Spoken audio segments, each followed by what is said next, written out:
L'intelligence n'est pas héritée, elle s'entraîne. Et si tu penses encore qu'être intelligent, c'est parler de manière compliquée, gagner des discussions ou répéter des données de mémoire, alors on t'a domestiqué. Parce que la véritable intelligence ne se montre pas, elle se démontre. Ce n'est pas un ornement, c'est un outil. Nous vivons dans un monde qui récompense l'apparence de la sagesse, mais punit la pensée authentique. On nous remplit de théories, de belles phrases, de conseils recyclés. Mais personne ne nous apprend à penser par nous-mêmes. Parce qu'un esprit libre, critique et fort dérange. Et c'est exactement le type d'esprit que nous allons construire ici. Ce n'est pas un discours pour paraître profond. C'est une provocation, une invitation à utiliser ton esprit comme un muscle qui se renforce avec l'inconfort, le doute, la contradiction. La philosophie stoïcienne n'a pas été écrite pour paraître intelligente. Elle a été créée pour survivre au chaos, pour garder son calme quand tout tremble, pour penser clairement au milieu du bruit. Nous ne sommes pas ici pour glorifier l'intelligence. Nous sommes ici pour l'activer, pour l'incorporer au corps, pour la transformer en action. Parce qu'un esprit qui ne bouge pas n'est qu'un ego déguisé en théorie. Et ça ne sert à rien. Ça va faire mal. Parce que penser vraiment fait mal. Se remettre en question brise. Sortir du moule dérange. Mais cela libère aussi. Cela te réveille. Cela te transforme. Voici 8 leçons pour transformer ton esprit en un champ d'entraînement. 8 principes pour cesser d'être spectateur et commencer à construire une intelligence forte, pratique et stoïcienne. Il n'y a pas de tour de passe-passe, il n'y a pas de formule magique, il y a de l'effort, il y a de l'inconfort. Et si tu es prêt à l'assumer, alors commençons. 1. Fais de ton esprit ton terrain d'entraînement. Ton esprit est comme ton corps. Si tu ne l'entraînes pas, il s'affaiblit. Il devient lent, fragile et paresseux. Et quand la vie frappe, parce qu'elle frappe toujours, un esprit faible ne résiste pas, il se brise. La différence est que l'entraînement mental n'est pas visible. Il n'y a pas de muscles pour le prouver, pas d'applaudissements pour penser clairement, mais c'est là que tout commence. Dans la façon dont tu réagis quand personne ne te regarde, dans ce que tu fais avec ces pensées qui tentent de te saboter en silence. Les stoïciens le savaient. Pour eux, l'esprit était un champ de bataille. Pas un endroit pour stocker de belles idées, mais un espace qui devait être prêt pour la guerre. Parce que la vie ne demande pas la permission. Elle te jette dans le feu. Et là, sans préavis, tu découvres si tu as le caractère pour résister ou si tu deviens une victime de plus du chaos. Faire de ton esprit ton terrain d'entraînement signifie assumer la responsabilité totale de ta façon de penser. C'est prendre chaque pensée comme un poids à soulever. Ce n'est pas accepter n'importe quelle idée simplement parce qu'elle est déguisée en logique.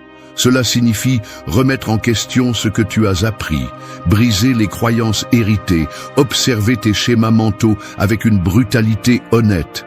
Tu ne peux pas contrôler le monde, mais tu peux entraîner la façon dont tu interprètes ce qui se passe. C'est la clé. Épictète l'a dit sans détour. Ce qui nous affecte n'est pas ce qui se passe, mais ce que nous pensons de ce qui se passe.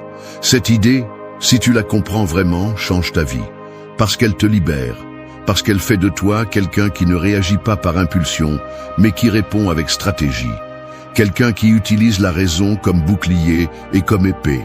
Entraîner l'esprit, c'est transformer chaque situation en une répétition de plus. Tu es frustré, tu t'entraînes à la patience. On te critique, tu t'entraînes à la tempérance. Les doutes t'envahissent, tu t'entraînes à la concentration. Il ne s'agit pas de réprimer les émotions, mais de les observer, de les maîtriser et de les transformer. La plupart des gens sont esclaves de leurs émotions parce qu'ils n'ont jamais entraîné leur esprit. Ils vivent piégés dans des réactions automatiques, croyant que tout ce qu'ils pensent est vrai, que tout ce qu'ils ressentent est loi. Mais tu ne peux pas te permettre ce luxe. Si tu veux être fort mentalement, tu dois t'entraîner tous les jours. Et non, je ne parle pas de méditer quelques fois par mois ou de partager des phrases motivantes. Je parle de vivre avec intention, de te poser des questions inconfortables. Cette pensée m'appartient-elle ou m'a-t-elle été imposée? Cette émotion me contrôle-t-elle ou l'utilise-t-elle? Cette idée me libère-t-elle ou me maintient-elle en pilote automatique? Ton esprit doit devenir un espace dur, mais lucide, pas un lieu de déni, mais d'observation. Comme une salle de sport où chaque pensée est testée, défiée, modelée. Il n'y a pas de repos, parce que la vie ne fait pas de pause. Mais plus tu t'entraînes, moins l'extérieur te domine. Chaque coup devient une répétition, chaque chute, une opportunité de te renforcer. C'est là que commence ta véritable intelligence, non pas dans ce que tu sais, mais dans la façon dont tu penses quand le monde te pousse à bout. 2. Brise l'étiquette du « c'est comme ça que je suis » et redessine ton identité. L'un des pièges les plus dangereux de l'esprit est l'auto-étiquetage. Cette phrase que tu lâches sans réfléchir, « c'est comme ça que je suis ». Elle semble inoffensive, voire honnête, mais en réalité, c'est une chaîne. C'est une sentence qui te lie à une ancienne version de toi-même, une excuse déguisée en autoconnaissance. Chaque fois que tu dis « c'est comme ça que je suis », tu fermes la porte au changement. Tu acceptes que ta façon d'être est quelque chose de fixe, comme si ton caractère était une structure de béton qui ne peut pas être modifiée, alors qu'en réalité, il est fait d'habitudes, de décisions et de répétitions. Les stoïciens comprenaient que l'être humain n'est pas terminé, que nous sommes une œuvre en construction, pas un produit fini, et que s'accrocher à une identité rigide est l'un des plus grands obstacles à la transformation. Parce que si tu te convaincs que tu es impatient, insécurisé, paresseux, faible, tu ne luttes plus pour le changer. Tu l'acceptes comme faisant partie de ta nature. Tu abandonnes avant de commencer. Et cela n'est pas de l'intelligence, c'est de la lâcheté. Redessiner ton identité ne signifie pas prétendre. Il ne s'agit pas de t'inventer un personnage, ni de forcer une version fausse de toi-même. Il s'agit de prendre le contrôle de qui tu es, de comprendre que chaque action renforce ou affaiblit ton caractère, que ce que tu fais aujourd'hui façonne ce que tu seras demain. Si tu réagis toujours avec colère, tu t'entraînes à être une personne colérique. Si tu choisis la voie facile, tu deviens faible. Si tu fuis toujours le conflit, tu deviens quelqu'un incapable de supporter la pression. Rien de tout cela n'est fixe, mais si tu le répètes assez, cela finit par sembler l'être. La phrase « c'est comme ça que je suis » est confortable. Elle justifie tes échecs. Elle te protège du jugement, mais elle t'enferme aussi. Parce que chaque fois que tu l'utilises, tu dis « je ne veux pas faire l'effort de changer ». Et cette pensée devient automatique, invisible. Elle devient une prison sans barreaux, mais avec des limites réelles. Une prison où tu fermes toi-même la porte et jettes la clé. L'intelligence pratique commence quand tu brises cela, quand tu te rends compte que tu n'es pas tes pensées, ni tes émotions, ni tes habitudes, que tu peux te modeler, te redessiner, te renforcer, mais pas à partir de la fantaisie, mais de l'action. Il ne suffit pas de vouloir changer, il faut agir différemment, il faut choisir différemment, il faut penser différemment, même si au début cela semble inconfortable, antinaturel ou même faux. Ton identité ne se déclare pas, elle se construit. Et elle se construit en faisant ce que tu disais que tu ne pouvais pas faire. Le jour où tu arrives à contrôler un élan qui te dominait auparavant, tu redessines ton caractère. Le jour où tu affrontes quelque chose que tu évitais auparavant, tu crées une nouvelle version de toi. Personne n'a dit que ce serait facile. Parce que lâcher ton ancienne identité fait mal. C'est effrayant. Ça te laisse sans excuse. Mais ça te donne aussi du pouvoir, ça te force à prendre des responsabilités. Et cette responsabilité, bien qu'elle pèse, est la liberté. Commence par identifier les phrases que tu répètes sans réfléchir. J'ai toujours été comme ça, je n'ai jamais été bon à ça, c'est juste comme je suis. Quand tu les entends dans ta tête, arrête-toi, brise-les. Demande-toi si elles sont vraies ou juste une façon de rester où tu es. Souviens-toi que chaque fois que tu choisis d'agir différemment, même si c'est un petit pas, tu réécris ton histoire. Et c'est ce que fait quelqu'un de vraiment intelligent.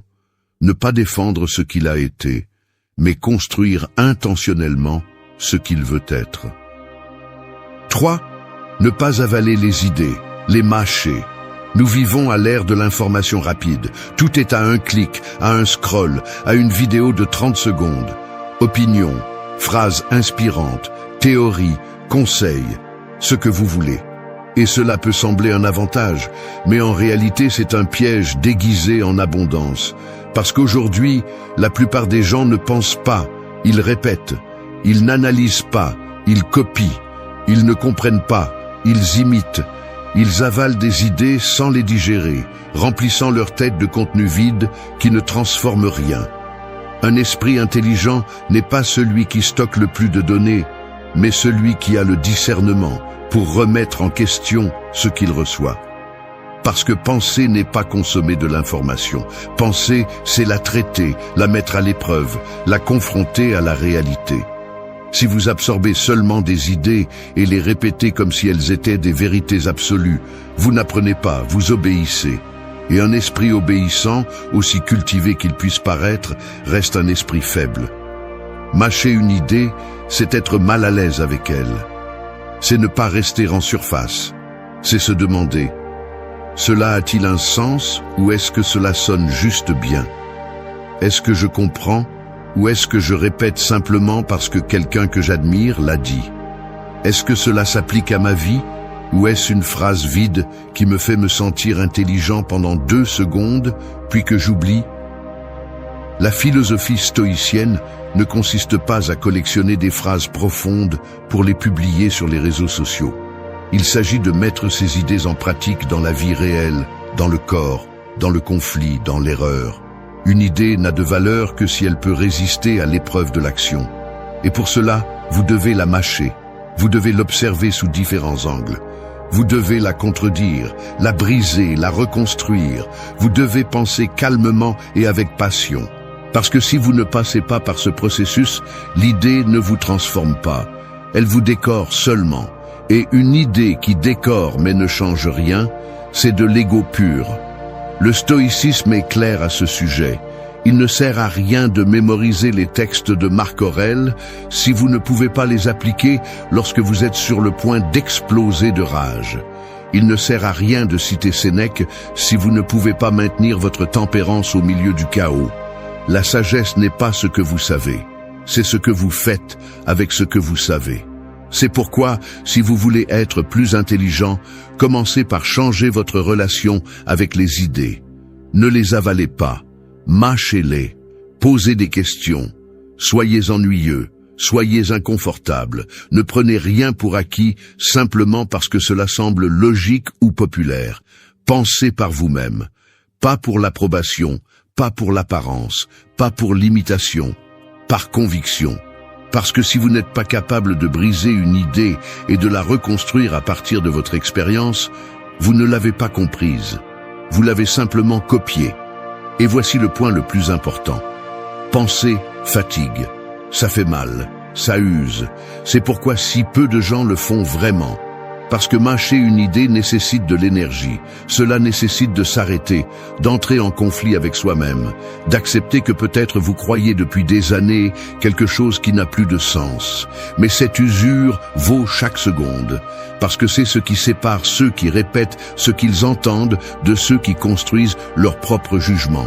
Ne devenez pas une personne qui va dans la vie en se remplissant de phrases comme si elles étaient des médailles. Soyez quelqu'un qui les brise, les analyse, les transforme en outils. Mâcher une idée n'est pas douter par faiblesse, c'est questionner par force. C'est rejeter la passivité mentale. C'est avoir le courage de penser quand penser n'est plus commun. Si vous voulez être vraiment intelligent, ne vous remplissez pas d'idées. Remplissez-vous de clarté. Et la clarté ne s'obtient que lorsque vous arrêtez d'avaler ce qu'on vous donne et commencez à digérer ce qui vous sert vraiment. 4. Lisse avec une fin de transformation, pas d'information. Lire en soi ne signifie rien. Il y a des millions de personnes qui lisent tous les jours et ne changent pas le moins du monde. Elles restent tout aussi distraites, tout aussi réactives, tout aussi confuses. Lire ne te rend pas plus sage, ni plus fort, ni plus intelligent. Ce qui te transforme n'est pas le livre, c'est ce que tu fais avec ce que tu en retires. Aujourd'hui, l'information est consommée comme si elle était du divertissement. Nous lisons rapidement, nous passons d'un auteur à l'autre, nous cherchons les parties soulignées, les résumés, les phrases prêtes à partager, mais personne ne s'arrête. personne n'approfondit. Personne ne se demande « Comment puis-je appliquer cela à ma vie maintenant ?» Et c'est la différence entre lire par habitude et lire avec une fin de transformation. Un esprit stoïcien ne cherche pas à accumuler des connaissances pour se vanter. Il n'est pas obsédé par le fait de savoir plus, mais par le fait de vivre mieux. Les stoïciens lisaient pour agir. Ils lisaient pour se corriger. Ils lisaient pour faire face à leur propre ignorance. Ce n'était pas une activité passive, c'était un exercice d'auto-confrontation. Chaque page était un outil, pas une décoration. Bien lire n'est pas lire beaucoup. Bien lire, c'est lire avec intention. C'est s'arrêter quand quelque chose te dérange et te demander pourquoi. C'est souligner non pas pour garder des phrases, mais pour marquer les points que tu as besoin de confronter. C'est lire lentement, avec le corps impliqué, avec l'ego calme et la volonté éveillée.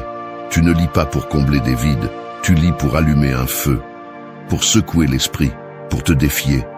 Lire avec une fin de transformation implique d'être mal à l'aise. Parce que si ce que tu lis ne te demande rien, cela ne t'aide pas. Si cela ne fait que te faire sentir validé, tu ne lis pas, tu cherches une confirmation. Et celui qui cherche seulement une confirmation stagne. Il devient un répétiteur d'idées agréables, mais ne change rien. Il n'évolue pas. Chaque livre que tu touches devrait te mettre en tension. Il devrait provoquer des questions. Il devrait t'inciter à agir différemment, à penser différemment, à te voir avec d'autres yeux. Si tu finis un livre et que tu restes exactement la même personne, il ne s'est rien passé. Tu as simplement consommé de l'information. Et l'information sans transformation n'est que du bruit déguisé en culture. Beaucoup de gens se vantent de combien ils lisent par mois. 40 livres, 50 livres, plus d'un par semaine. Mais ils n'ont pas la moindre cohérence entre ce qu'ils consomment et ce qu'ils font. Ils connaissent les théories, les auteurs, les concepts, mais ils ne les vivent pas, ils ne les intègrent pas, ils ne les mettent pas en pratique. Et cela n'est pas de l'intelligence, c'est de l'accumulation, c'est de l'ego déguisé en curiosité. Donc, si tu vas lire, que ce soit pour te transformer, ne lis pas par quantité, lis par nécessité. Choisis des livres qui défient ta façon de penser, qui te forcent à te regarder dans le miroir, qui ne te laissent pas confortable ni tranquille. Souligne moins et applique plus. Ferme le livre et fais quelque chose avec ce que tu as compris. Ne cherche pas à ce que tout ait du sens immédiatement. Certaines idées font mal avant d'avoir du sens. Et c'est bien, c'est le but. Lis avec le corps, pas seulement avec la tête. Ne lis pas pour te souvenir, lis pour te reformer. Parce qu'à la fin, la connaissance qui ne se transforme pas en action est un fardeau inutile. Et un esprit intelligent ne se mesure pas par ce qu'il sait, mais par la façon dont il transforme ce qu'il sait en une vie plus lucide, plus solide et plus réelle. Alors arrête de lire pour te sentir cultivé, lis pour te construire, pour te corriger, pour te réveiller. Parce que la lecture, si elle ne te pousse pas à être meilleur, n'est qu'une distraction déguisée en croissance. 5. La théorie sans action est un ego intellectuel. Bouge. Il y a un type d'intelligence qui semble profond, mais qui est vide. Elle est élégante, sonne bien, mais ne change rien. C'est le type d'intelligence qui vit dans les mots, mais qui n'arrive jamais aux mains. C'est celle qui se cache derrière des phrases complexes, des théories polies, des concepts élevés et zéro action. L'ego intellectuel est silencieux. Il ne crie pas, ne se vante pas ouvertement. Il se cache dans ta bibliothèque, dans tes notes soulignées, dans tes arguments bien construits, mais il ne met pas les pieds dans la boue. Il ne se salit pas. Il ne prend pas de risques. C'est celui qui préfère analyser la vie plutôt que de la vivre. Et cet ego, bien qu'il se déguise en sagesse, est purement de la peur. Peur d'échouer, peur de se salir, peur de ne pas être à la hauteur de tout ce qu'il prétend comprendre. Tu connais des personnes comme ça. Ils parlent de philosophie, de psychologie, de spiritualité, ils citent des auteurs, expliquent des modèles mentaux, te recommandent des livres. Mais quand vient le moment d'agir, ils se paralysent. Leurs mains tremblent. Ils n'appliquent rien. Parce qu'ils ne lisent pas pour se transformer. Ils lisent pour protéger leur ego avec une armure de mots. Les stoïciens méprisaient cela. Pour eux, la connaissance qui n'est pas vécue ne vaut rien. Non pas parce que lire est mal, mais parce que sans action, toute connaissance devient une décoration. Ils ne te demandaient pas ce que tu savais, mais ce que tu faisais de ce que tu savais. Parce que celui qui n'agit pas, même s'il lit, même s'il comprend, même s'il analyse, reste coincé à la surface. Si tu comprends une idée, mais que tu ne la mets pas en pratique, tu ne l'as pas. Si tu parles de maîtrise de soi, mais que tu te laisses emporter par chaque impulsion, tu n'as rien appris. Si tu sais ce qu'est la tempérance, mais que tu ne peux pas garder le silence quand tout brûle, tu te trompes. La véritable intelligence se mesure en mouvement, pas en discours.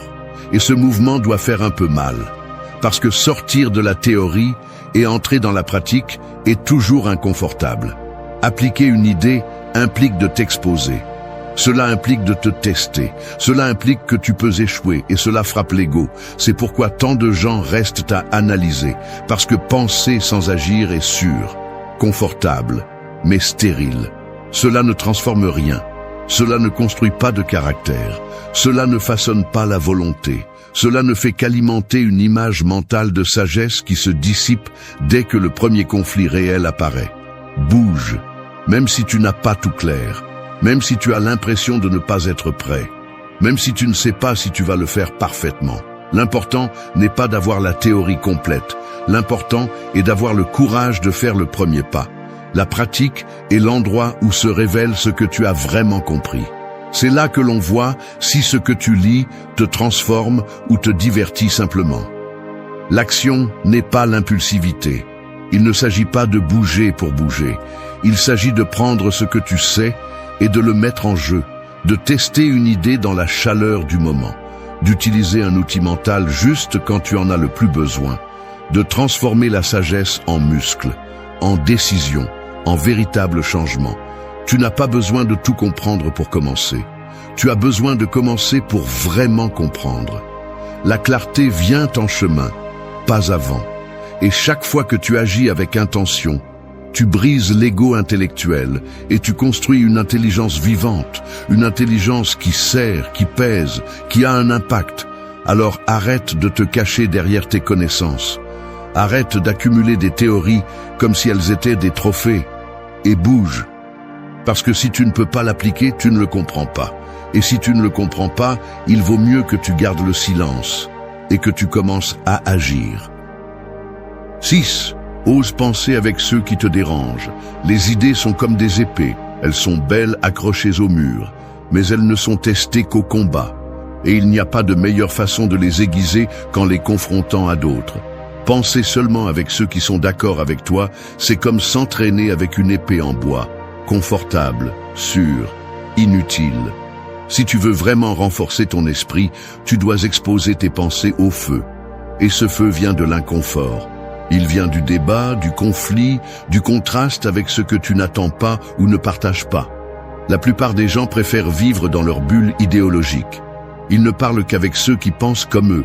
Ils se nourrissent du même type de contenu. Ils suivent ceux qui renforcent leur vision du monde. Et bien que cela puisse sembler être la paix, c'est de l'ignorance déguisée en cohérence. Parce que si tes idées ne sont jamais remises en question, elles ne grandissent pas. Elles se répètent simplement dans une boucle confortable, stérile, sans évolution. Penser avec ceux qui te dérangent n'est pas une menace, c'est une opportunité. C'est la façon la plus honnête de savoir si tes idées sont les tiennes ou si tu les as simplement adoptées pour appartenir. Parce que lorsque quelqu'un défie tes croyances, il te force à voir tes limites. Il te force à te demander pourquoi tu penses ce que tu penses, d'où cela vient, si tu l'as compris ou simplement copié. C'est là que commence la véritable réflexion. Non pas quand tu répètes, mais quand tu résistes au questionnement sans te briser. Le stoïcisme n'a jamais été une philosophie d'applaudissement. Il ne cherchait pas à plaire, il cherchait à éveiller. Et pour éveiller, il faut parfois se déranger.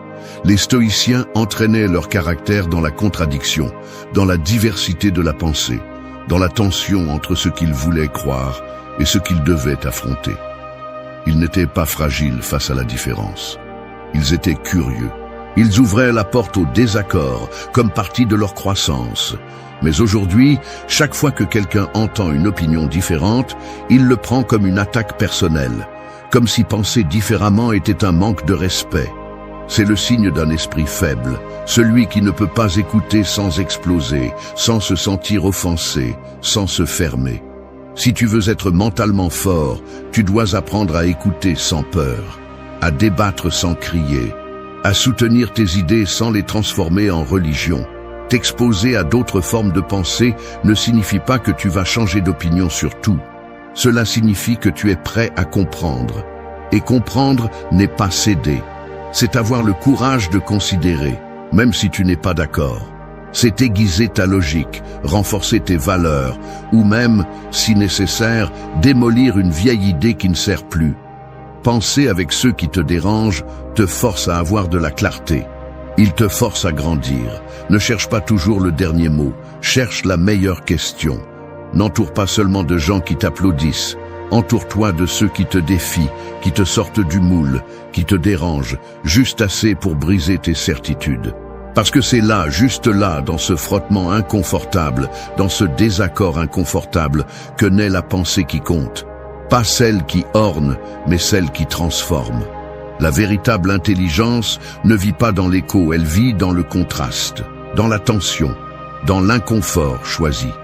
Si tu oses penser avec ceux qui ne pensent pas comme toi, tu entraînes ton esprit à être fort, flexible et résistant. Pas seulement brillant en théorie, mais ferme dans la pratique.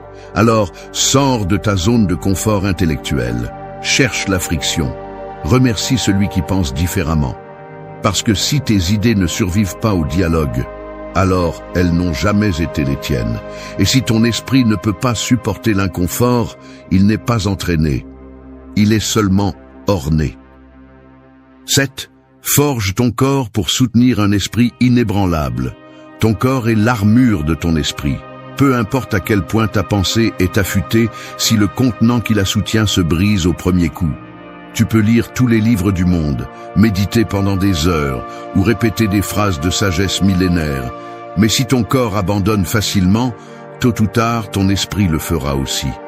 Parce qu'un esprit lucide a besoin d'un corps qui résiste, un corps discipliné, un corps qui n'est pas un obstacle mais une base. Les stoïciens le savaient, ils n'étaient pas des philosophes de bibliothèque, ils étaient des soldats de la pensée. Marc Aurèle écrivait des réflexions tout en dirigeant des armées. Épictète, malgré le fait d'être esclave et de souffrir d'un handicap physique, entraînait son esprit tous les jours avec une force que beaucoup sans chaîne n'atteindraient jamais. Il comprenait que le corps n'est pas seulement biologique, c'est la volonté faite chair. C'est le terrain où la discipline est mise à l'épreuve. Forger le corps n'a rien à voir avec l'esthétique. C'est une question de présence, d'énergie, de respect de soi. Parce que si tu ne peux pas contrôler ton corps, comment vas-tu contrôler ton esprit? Si tu ne peux pas maintenir une routine simple, comment espères-tu maintenir tes pensées lorsque tout s'effondre? Le corps ne ment pas. S'il est faible, s'il est lent, s'il est négligé, probablement que ton esprit l'est aussi, même s'il se déguise en sagesse. L'intelligence ne vit pas isolée dans ta tête. Elle vit dans ta respiration quand le stress te domine, dans ta posture quand tu es sur le point d'abandonner, dans ta capacité à rester ferme, littéralement et symboliquement, lorsque la vie te pousse. Prendre soin de ton corps, c'est préparer le terrain pour que ton esprit fonctionne à son niveau maximum. Ce n'est pas un luxe, c'est une nécessité. Entraîner le corps, ce n'est pas seulement faire de l'exercice, c'est construire de la résistance. C'est pratiquer l'inconfort. C'est apprendre à vivre avec la fatigue, avec la douleur physique, avec la tension, et ne pas abandonner. Parce que cet entraînement physique façonne le caractère. Il t'apprend que tu peux plus, que tes limites étaient mentales, pas musculaires, que l'impulsion d'abandonner n'est pas un ordre, c'est une suggestion que tu peux ignorer. Et oui, ça va faire mal. Oui, tu vas avoir des jours où tu n'auras pas envie. Mais c'est une partie du processus. Parce qu'il ne s'agit pas de motivation, il s'agit de décision. De te présenter quand même, de bouger quand même, de mettre le corps en action pour rappeler à l'esprit qui commande. Tu n'as pas besoin de devenir un athlète. Tu n'as pas besoin de vivre dans la salle de sport. Mais tu as besoin de bouger, de te renforcer, de respecter ta biologie, de bien dormir, de mieux manger, de respirer profondément, de faire de l'effort physique une pratique constante. Parce que plus ton corps est fort, plus ton esprit a de l'espace pour se concentrer, créer, décider, résister. Et ce n'est pas seulement pour toi. Un esprit fort, soutenu par un corps fort, peut supporter plus. Plus de pression, plus de responsabilité, plus de chaos sans se briser. Le monde est plein de personnes brillantes, piégées dans des corps épuisés, sans énergie, sans rythme. Et cela limite, cela freine, cela déconnecte.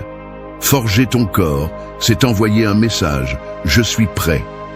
Pas pour ce qui est facile, pas pour ce qui est confortable, mais pour ce qui est réel, pour ce qui est dur, pour ce qui va exiger le meilleur de moi. Parce que lorsque ton corps devient un allié, ton esprit respire, et lorsque les deux travaillent ensemble, il n'y a pas de défi que tu ne peux pas relever. 8. Ouvre la porte à l'inconfort et considère-le comme un allié. L'inconfort est le maître que personne ne veut, mais dont tout le monde a besoin. Il vient sans déguisement. Il ne se présente pas avec de jolis mots ni de promesses faciles. Il arrive quand tu t'y attends le moins, te met au pied du mur, exige des réponses et te transforme si tu as le courage de ne pas fuir. Parce que l'inconfort, bien utilisé, est l'entraînement le plus puissant pour l'esprit. Le problème est que nous avons été éduqués pour l'éviter. Depuis notre plus jeune âge, on nous apprend à chercher la voie facile, à fuir le conflit, à échapper au silence inconfortable, à la douleur, à l'effort. On nous programme pour associer l'inconfort à l'échec, mais c'est un mensonge. Ce qui est confortable endort. Ce qui est inconfortable réveille. Ce n'est que lorsque quelque chose te fait mal, te dérange, te pousse hors de ce que tu connais, que tu commences à découvrir qui tu es vraiment. Les stoïciens non seulement acceptaient l'inconfort, mais ils le cherchaient. Ils s'exposaient volontairement au froid, à la faim, à l'effort physique. Non pas parce qu'ils étaient masochistes, mais parce qu'ils comprenaient quelque chose que la plupart des gens oublient aujourd'hui. Si tu n'entraînes pas ton esprit en temps de paix, tu ne résisteras pas lorsque les temps difficiles arriveront. Et ils arriveront. Parce que la vie ne va pas te protéger, elle ne va pas te prévenir, elle va te tester sans demander la permission.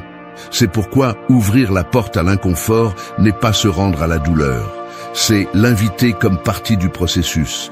C'est comprendre que grandir fait mal, que changer use, que progresser implique de frôler la peur, le doute, la fatigue, et que rien de tout cela n'est un signe de faiblesse. Au contraire, ressentir de l'inconfort est la preuve que tu brises des barrières internes, que tu foules un nouveau territoire, que tu es vivant et que tu te déplaces dans la bonne direction.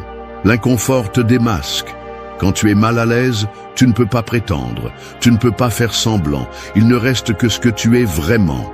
Ton caractère se montre, tes limites se révèlent.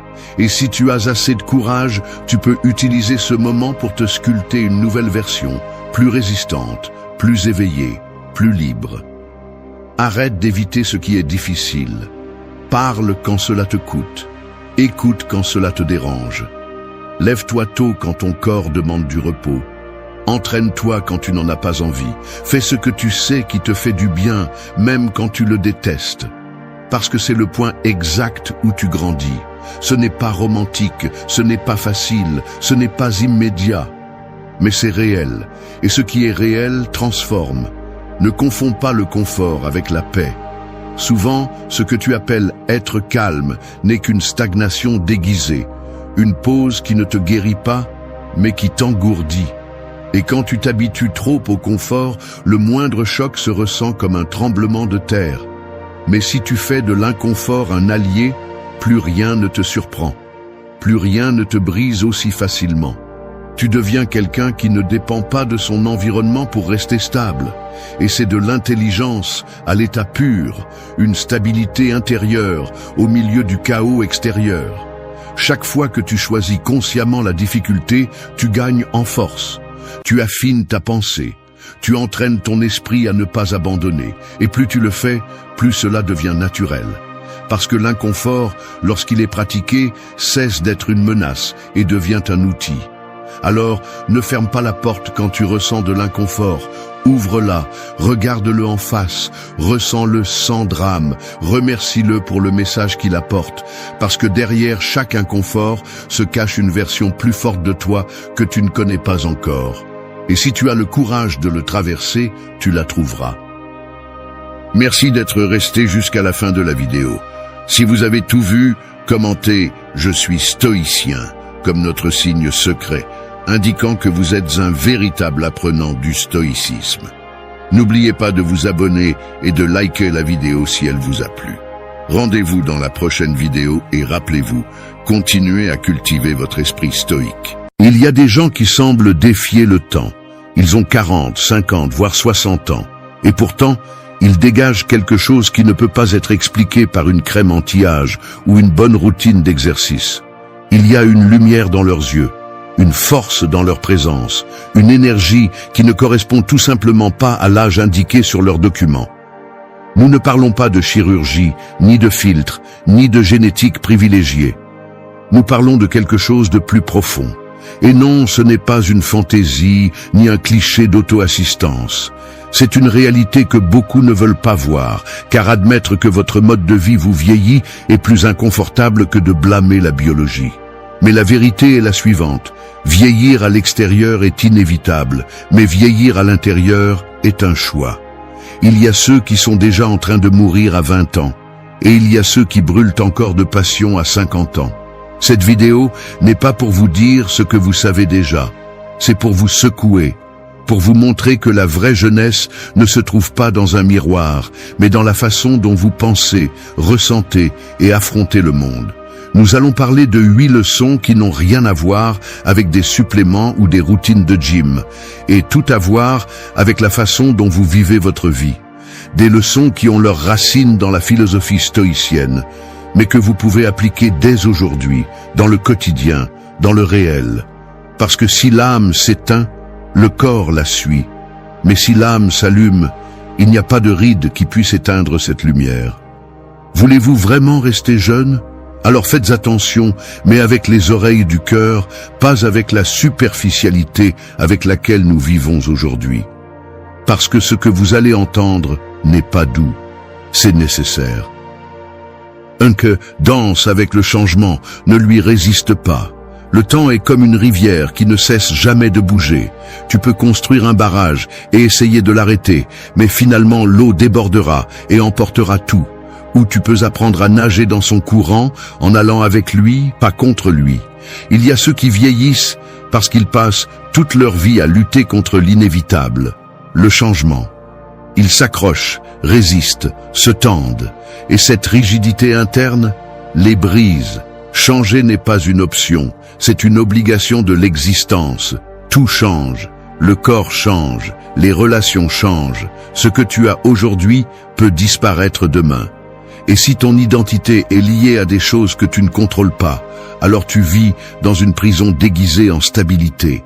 Il y a des gens qui s'accrochent tellement au passé qu'ils finissent par mourir avant l'heure. Pas à l'extérieur, mais à l'intérieur. Parce que résister au changement, c'est comme essayer d'arrêter l'aube avec les mains. Absurde, épuisant et totalement inutile.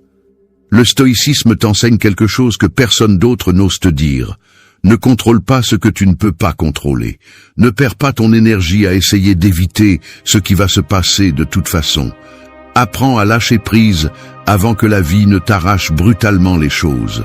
Parce que quand tu fais face au changement avec peur, tu souffres 2 fois plus. Tu souffres pour ce qui s'en va et tu souffres de ne pas savoir qui tu es sans ce que tu as perdu. Danser avec le changement signifie accepter que tu ne vas pas toujours comprendre ce qui se passe, mais tu décides quand même de bouger avec le rythme. Cela signifie que si la vie change la musique, tu ne restes pas assis à te morfondre, mais tu apprends un nouveau pas. Et non, ce n'est pas facile. Il ne s'agit pas de sourire comme si rien ne faisait mal. Il s'agit de se durcir à l'intérieur sans devenir de pierre, de continuer à marcher même si tu n'as pas une carte claire. Les gens qui restent jeunes ne sont pas ceux qui ont tout sous contrôle. Ce sont ceux qui s'adaptent, ceux qui tombent, mais se relèvent plus sages. Ceux qui comprennent que la vie n'est pas faite pour rester la même, mais pour se transformer encore et encore. Et à chaque transformation, si tu es disposé, tu peux trouver une version plus authentique de toi. Il y a des gens qui portent sur leur visage la frustration de vouloir que les choses soient comme avant. Comme si le passé pouvait être revécu, comme si l'avenir pouvait être façonné de force. Mais ce n'est pas de la jeunesse, c'est de l'épuisement déguisé en nostalgie. En revanche, lorsque tu acceptes le changement, quelque chose en toi se détend. L'esprit s'ouvre, l'âme respire. Et alors, tu rajeunis, parce que tu arrêtes de lutter contre ce que tu ne peux pas vaincre, et tu commences à vivre avec ce que tu peux choisir. Et oui, le changement fait mal. Ça fait mal quand tu t'éloignes de quelqu'un. Ça fait mal quand tu fermes une étape. Ça fait mal quand le corps ne répond plus de la même manière. Mais cette douleur n'a pas à être ta condamnation. Elle peut être ta renaissance. Seulement si tu arrêtes de la voir comme une menace et que tu commences à la traiter comme une opportunité. Alors, regarde-toi dans le miroir et demande-toi, est-ce que je vieillis parce que la vie change ou parce que je refuse de changer avec elle?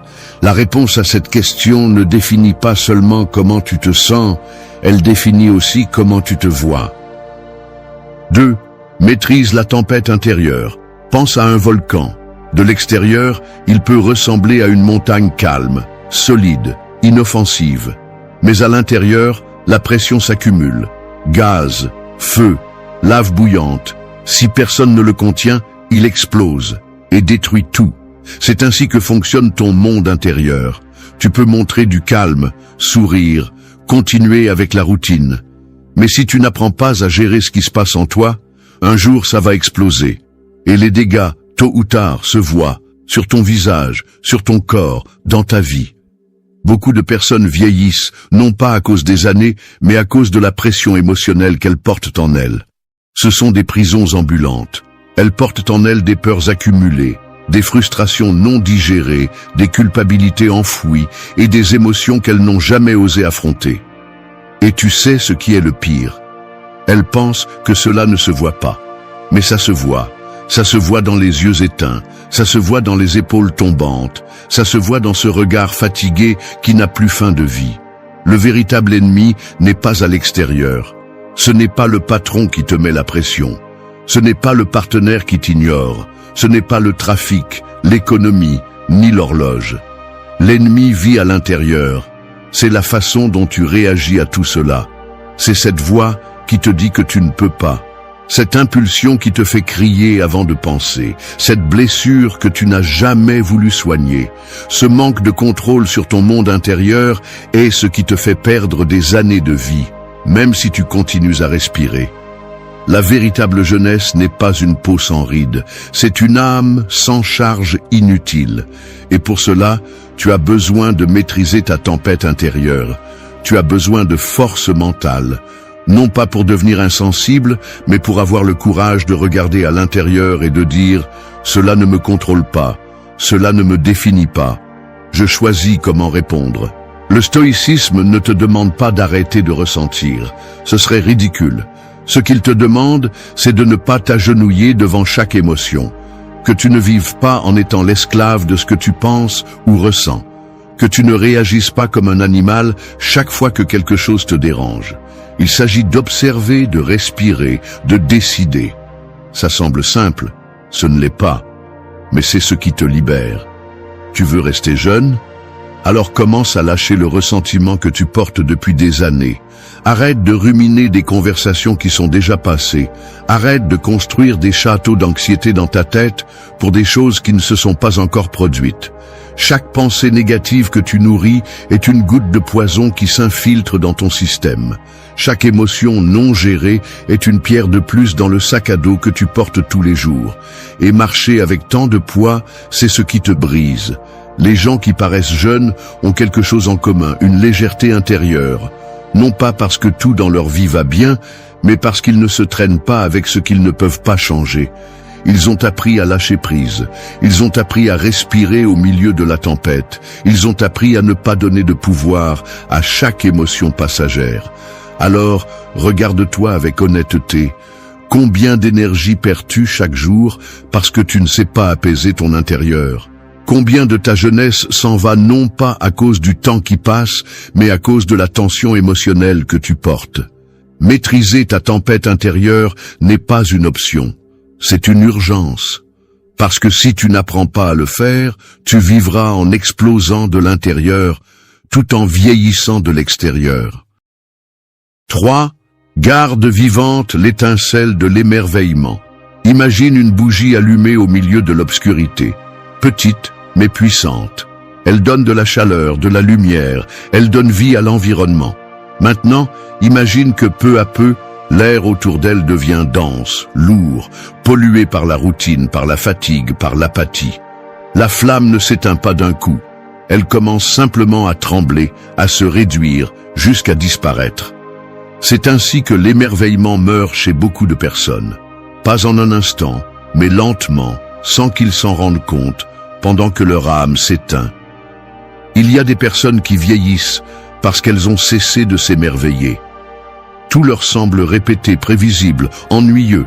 Elles traversent la vie avec un regard éteint, comme si elles avaient déjà tout vu, comme si rien ne pouvait les toucher à l'intérieur. Mais ce n'est pas l'âge qui les a rendues ainsi. C'était la résignation. C'était de laisser la routine tuer leur capacité à s'émerveiller. Sais-tu ce que les personnes qui semblent plus jeunes que leur âge ont en commun? La curiosité. Elles ne sautent pas nécessairement de joie, ni ne vivent en riant tout le temps, mais elles ont quelque chose à l'intérieur qui ne s'est jamais éteint. Elles s'arrêtent pour regarder le ciel. Elles se posent des questions. Elles s'enthousiasment pour une conversation. Elles continuent à explorer, à chercher, et cela leur donne une énergie qu'aucun supplément ne peut imiter. Le stoïcisme ne s'oppose pas à l'émerveillement, au contraire. Il t'invite à tout voir, avec des yeux neufs, à comprendre que chaque jour est un cadeau qui peut être perdu à tout moment. Les stoïciens vivaient avec la mort à l'esprit et précisément pour cette raison, ils valorisaient chaque instant. Parce que quand tu sais que rien n'est éternel, tout devient extraordinaire. Mais pour cela, il faut faire de la place. Et voici la partie inconfortable. Tu ne peux pas garder vivante l'étincelle de l'émerveillement si tu es plein de cynisme. Si chaque nouvelle expérience est contaminée par ton amertume, ton sarcasme ou ton scepticisme défensif. Il y a ceux qui croient qu'être indifférent, c'est être mature, que ne pas s'émouvoir est un signe de force, mais ce n'est pas le cas. Cette attitude n'est qu'une carapace construite sur des déceptions non guéries. La véritable force est de continuer à te permettre de ressentir, de t'émerveiller sans craindre d'être exposé, de regarder à nouveau la vie avec une faim de comprendre, une soif de découvrir. Et cela, même si tu ne le crois pas, rajeunit. Parce que lorsque l'esprit reste ouvert, l'âme reste jeune. Il n'y a pas d'âge pour s'émerveiller, mais il y a une usure lorsque tu le perds. Il y a ceux qui s'assoient pour attendre que la vie leur donne une raison de s'émouvoir. Et il y a ceux qui sortent pour la chercher. Choisis d'être parmi les seconds. Choisis de lire quelque chose de nouveau, de parler à quelqu'un de différent, de marcher dans une rue que tu ne connais pas. Choisis de poser des questions. Choisis d'explorer. Parce que lorsque tu arrêtes de le faire, tu ne vis pas, tu survis simplement. Et si tu ne le fais pas par passion, fais-le par stratégie. Parce que cesser d'être surpris par la vie te rend aussi plus dur, plus inflexible, plus vieux à l'intérieur. Et ce qui rouille de l'intérieur finit par se briser à l'extérieur. Alors chaque matin, pose-toi cette question. Est-ce que je vis comme quelqu'un qui a encore du feu dans l'âme, ou est-ce que je me suis rendu sans m'en rendre compte? L'étincelle de l'émerveillement ne dépend pas d'avoir une vie parfaite. Elle dépend d'avoir le courage de regarder avec de nouveaux yeux, même au milieu du chaos. Rester jeune est un choix quotidien. Et cela commence par ceci: ne laisse pas la flamme s'éteindre. 4. Laisse ton âme avoir une voix.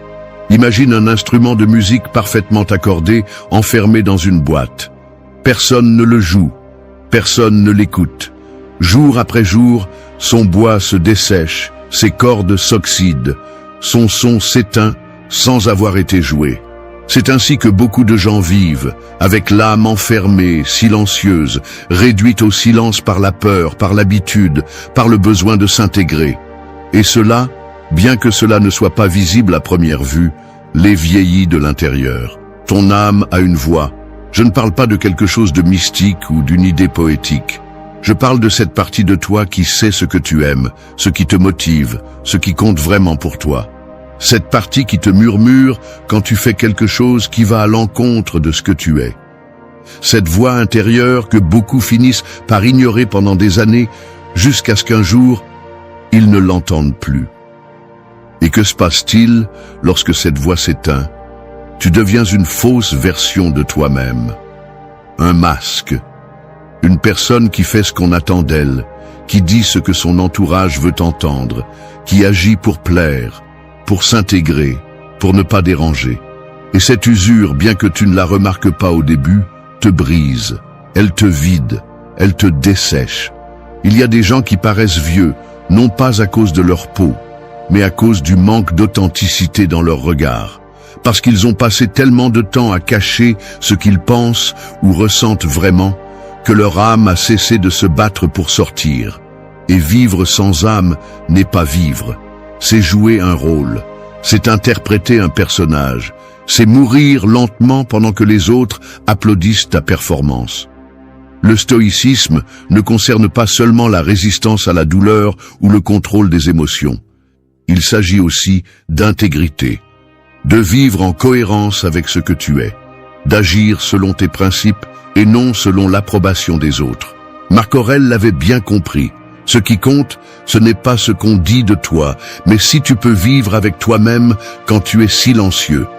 Et c'est cela qui rajeunit, l'authenticité, la capacité de parler de l'âme, de prendre des décisions alignées avec ce que tu crois, même si elles ne sont pas populaires, même si elles dérangent. Parce que vivre en étant fidèle à soi-même soulage un poids immense, cela te libère. Et avec cette liberté, vient une énergie différente, une lumière qui se remarque, qui ne s'achète ni ne se feint. Mais bien sûr, dire ce que tu penses, faire ce que tu aimes, vivre avec honnêteté, fait peur. Peur du rejet, peur de se tromper, peur de décevoir. Et par peur, beaucoup se taisent, s'éteignent, deviennent des versions déformées d'eux-mêmes. Et chaque fois que tu fais cela, chaque fois que tu trahis ton âme pour plaire aux autres, tu perds un peu plus de toi. Tu veux rester jeune? Alors commence à t'écouter. Vraiment. Fais le silence. Éteins le bruit. Demande-toi quelle partie de toi tu as réprimée. Quelle décision repousses-tu? Qu'as-tu omis de dire par peur de ne pas être compris? Qu'est-ce que tu fais juste pour bien paraître? Tu n'as pas besoin de crier. Tu n'as pas besoin de confronter tout le monde. Tu as juste besoin d'être fidèle à ce que tu es. Plus de déguisement. Plus d'actes pour survivre dans un environnement qui ne te représente même pas. Parce que quand tu parles de l'âme, tu vis avec une autre force. Tu respires différemment. Tu marches avec plus de fermeté. Et cette authenticité se remarque, se ressent. Et oui, elle rajeunit aussi. Alors, ne continue pas à vivre avec ton âme dans une cage. Ouvre-la. Donne-lui une voix. Parce qu'une vie silencieuse à l'intérieur finit par être une mort lente à l'extérieur. 5. Marche avec ceux qui t'allument. Il y a des braises qui brûlent seules, mais si elles ne sont pas alimentées, elles s'éteignent. Le feu a besoin de compagnie, du bois sec, de l'oxygène, la chaleur d'autres flammes. Il en va de même pour toi. Tu peux avoir toute l'énergie du monde, mais si tu vis entouré de personnes qui ne savent qu'éteindre, critiquer, minimiser et absorber, ton feu commence aussi à mourir. Ce n'est pas de la poésie bon marché, c'est une vérité crue. Souvent, tu ne vieillis pas à cause de ce qui t'arrive, mais à cause de qui tu le partages. Il y a des personnes qui te font perdre des années de vie. Pas avec violence, mais avec indifférence. Pas avec des cris, mais avec leur constante négativité, leur plainte éternelle, leur capacité à tuer chaque illusion avec une seule phrase. Ils sont experts pour te dessécher l'âme sans que tu t'en rendes compte. Et si tu n'es pas vigilant, tu finis par leur ressembler. Les gens avec qui tu marches façonnent ton énergie. Il ne s'agit pas d'élitisme émotionnel, il s'agit de survie spirituelle. Si tes conversations sont remplies de commérages, d'envie, de plaintes, de médiocrité, de conformisme, alors ton âme commence à s'adapter. Ton esprit baisse le volume de ses rêves pour ne pas déranger. Ton corps s'habitue à la fatigue de ne pas avancer. Et cela vieillit. Les stoïciens parlaient du cercle intime avec sérieux. Ils savaient que tu ne peux pas vivre avec vertu si tu es entouré de gens sans but. Ils savaient que l'âme se renforce en compagnie de ceux qui sont aussi sur le chemin. Parce qu'il ne s'agit pas de chercher des personnes parfaites, mais des personnes qui veulent grandir, qui te défient, qui t'inspirent, qui t'allument. Peut-être que tu ne peux pas choisir tous ceux qui t'entourent, mais tu peux choisir avec qui tu approfondis, avec qui tu partages ton temps, tes pensées, tes luttes. Et c'est là la clé, parce que chaque moment que tu passes avec quelqu'un, tu échanges de l'énergie. Et si tu le fais avec quelqu'un qui n'a rien à l'intérieur, tu finis par te vider. Il y a des personnes qui sont de l'essence pour ton feu intérieur. Ils t'écoutent attentivement, ils te disent des vérités qui font mal, mais qui réveillent. Ils te poussent à ne pas abandonner quand tu veux tout lâcher. Être près d'eux te renouvelle. Ils te secouent, te rappellent qui tu es, te redonnent l'envie. Marcher avec eux te maintient en vie. Et puis, il y a les autres, ceux qui sont de l'eau froide. Ceux qui éteignent chaque étincelle avec leur pessimisme. Ceux qui voient ta croissance comme une menace, ton ambition comme de l'arrogance, ta joie comme une exagération. Et ils te le disent avec des blagues, des commentaires déguisés, des regards qui pèsent. Leur proximité est un drain constant. Ils te sucent la vitalité même s'ils ne te crient pas dessus, même s'ils sourient. Tu veux rester jeune? Entoure-toi de vie. Pas de corps jeunes avec des esprits morts, pas de gens populaires mais vides. Cherche des âmes allumées, des personnes qui sont encore curieuses, qui ont faim, qui n'ont pas honte de rêver, des personnes qui te font sentir que ça vaut la peine de te lever. Et sois aussi cette personne, parce que tu ne peux pas exiger de l'énergie si tu vis toi-même éteint. Sois celui qui inspire, qui écoute, qui soulève, qui allume. Ainsi tu attireras aussi la même chose. La jeunesse de l'âme se nourrit en communauté, mais pas n'importe quelle communauté. Une qui t'élève, pas qui te retient. Une qui te confronte, pas qui te flatte. Une qui marche à tes côtés, pas qui te traîne. Marche avec ceux qui t'allument. Parce que si tu passes ta vie avec ceux qui t'éteignent, peu importe ton âge, tu as déjà commencé à vieillir de l'intérieur. 6. Allume ton feu intérieur. Il y a des corps qui bougent, mais qui sont morts à l'intérieur. Ils suivent des routines, répondent à des messages, assistent à des réunions. Mais il n'y a pas de feu, pas d'étincelle, pas de faim. Ils sont vivants, oui, mais éteints. Et cette extinction ne vient pas avec l'âge. Elle vient avec la déconnexion, avec l'oubli de qui tu es, de ce qui te motive, de ce qui t'allume. Il n'y a rien qui vieillit plus vite qu'une vie sans but. Tu peux manger sainement, t'entraîner tous les jours et prendre soin de ta peau avec des produits coûteux. Mais si tu te lèves chaque matin sans une raison valable de le faire, l'usure est inévitable. L'âme se flétrit lorsqu'elle n'a pas de direction. Et lorsque l'âme s'éteint, le corps la suit. Le feu intérieur n'est pas une motivation vide. C'est cette force qui te relève quand personne n'applaudit. Cette volonté qui te pousse à avancer même si tout est contre toi. C'est ton pourquoi, ta cause, ton or. Et si tu ne l'as pas clair, tu te dilues peu à peu dans la monotonie, dans la médiocrité, dans la routine qui tue. Le stoïcisme parle du but comme d'une nécessité, pas comme d'un luxe. Vivre sans but, c'est vivre sans vertu. Et ce qui n'a pas de vertu pourrit. Marc Aurèle l'avait bien compris, chaque jour devait être utile, pas spectaculaire, pas parfait, utile, avec du sens. Parce que c'est ce qui allume le feu intérieur, savoir que ce que tu fais compte, même si personne ne le voit. Peut-être que ce qui t'allume n'est pas grandiose pour les autres, peut-être qu'il n'y a pas d'applaudissements ni de gloire, mais si tu le fais de l'âme, cela suffit. Ce qui ne suffit pas, c'est de passer toute sa vie à éteindre son feu par peur du jugement, par paresse, par confort. Parce que cela vieillit. Vivre sans passion consomme plus d'énergie que de se battre pour ce que tu aimes. T'es-tu déjà demandé combien de choses tu as arrêté de faire parce que ce n'était pas le moment? Combien de fois as-tu éteint tes envies pour répondre aux attentes des autres? Quand a été la dernière fois que quelque chose t'a fait vibrer de l'intérieur? Si tu ne peux pas répondre, ton feu s'éteint. Allume ton feu intérieur, même s'il brûle, même s'il dérange, même s'il te laisse seul un moment. Parce qu'une vie allumée peut faire mal, mais une vie éteinte est une mort lente. Choisis de bouger avec intention, d'agir avec signification, de parler avec vérité. Ne survis pas. Vise avec direction, avec courage, avec feu. Parce qu'il n'y a pas de jeunesse possible dans un corps qui ne brûle plus de l'intérieur. 7. Lâche la pierre que tu portes sur ton dos. On ne la voit pas. Personne d'autre ne la remarque, mais elle est là, une énorme pierre que tu portes tous les jours en silence. Un mélange de vieille culpabilité, d'erreurs que tu ne lâches pas, de trahisons que tu ne pardonnes pas, de mots que tu n'as pas dit, de décisions qui te pèsent. Et même si tu continues à marcher, même si tu souris et que tu accomplis tout, cette pierre te brise le dos. Elle t'épuise, elle te vieillit. Beaucoup vivent ainsi. Non pas parce qu'ils ne peuvent pas avancer, mais parce qu'ils ont décidé de porter tout ce qu'ils auraient déjà dû lâcher. Ils s'accrochent au passé comme si le lâcher était trahir leur douleur. Et chaque jour qui passe, ce fardeau devient plus lourd. Parfois, c'est une culpabilité qui ne te laisse pas en paix. Parfois, c'est une rancune que tu portes comme un bouclier. Parfois, c'est un regret qui se répète comme un écho. Mais toujours, sans exception, c'est quelque chose qui n'a plus sa place dans ton présent.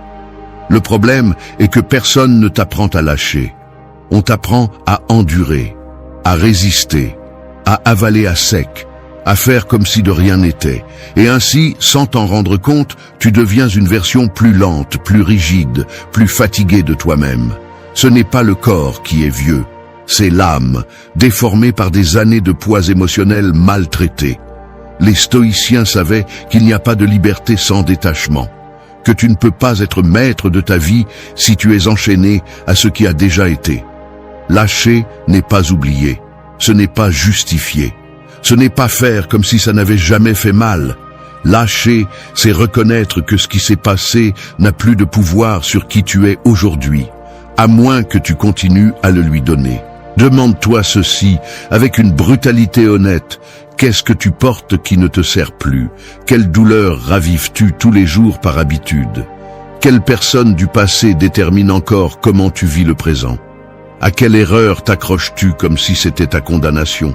Peut-être penses-tu que tu mérites ce poids, que porter cela fait partie de ta punition. Mais ce n'est pas le cas. Porter ton passé ne te rend pas fort. Ça te rend esclave. Le véritable courage est de lâcher. C'est de dire « j'ai compris la leçon, maintenant je continue ». Et oui, parfois cela signifie pardonner. Non pas parce que l'autre personne le mérite, mais parce que tu mérites la paix. La jeunesse n'est pas seulement une question d'années, c'est la flexibilité, c'est la légèreté. C'est avoir la capacité de bouger sans le sac à dos émotionnel de toute une vie. Il y a des personnes de 20 ans complètement rigides à l'intérieur, enfermées dans une identité construite sur des blessures non résolues. Et il y a des personnes de 50 ans qui marchent avec une âme libre parce qu'elles ont laissé derrière elles ce qu'elles ne pouvaient pas changer.